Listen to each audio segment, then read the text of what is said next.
planet is angry. Someone said today it has a fever. And it's even hurricanes hitting Portugal and becoming worse. It's not so strange because we're upsetting it a lot. What we've been able to do is that fossil fuels which have accumulated in Earth about billions of years, we are burning in maybe hundreds. And that's creating really an upsurge in CO2. Now CO2, we also need CO2. Some people are talking about carbonization, but that's impossible. CO2 is a very important element. We need CO2 for greenhouses, for chemicals, and in fact also for the future fuels.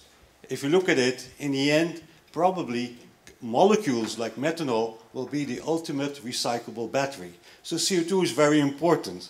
So that brings us to the point from we have to bring CO2 where it matters.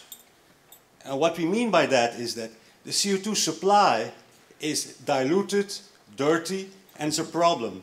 The CO2 demand, you want high concentration of clean CO2 at certain locations.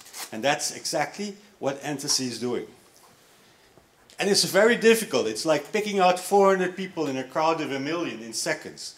But we can do it. We're not the only ones who can do it. There are several technologies which are able to get CO2 from air or point sources.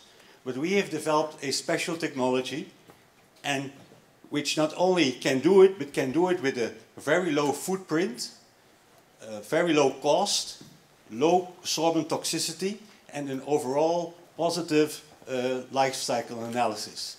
And that's very important because we must take into account that the amount of sorbent that will be needed to capture and reutilize all the CO2 will be really a large quantity, will be probably billions or even billions of tons of sorbent. And that has to be completely able to be recyclable, etc., etc.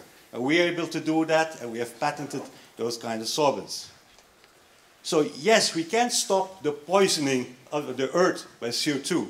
But in fact, the CO2 is not only poisoning the Earth, it's also poisoning your brain. There's research to show that above 500 ppm, your brain is affected by the CO2. It's a kind of toxic material. So also there, we need to work on it. And we are doing that too, to see how we can reduce the CO2 in closed environments without affecting you negatively. What do we need? We need you. Because we have to spread the word that it is possible, that we can do it at low cost, without any environmental negative effects, and that word needs to spread so that people can start applying the technology as soon as possible, as we know is very necessary.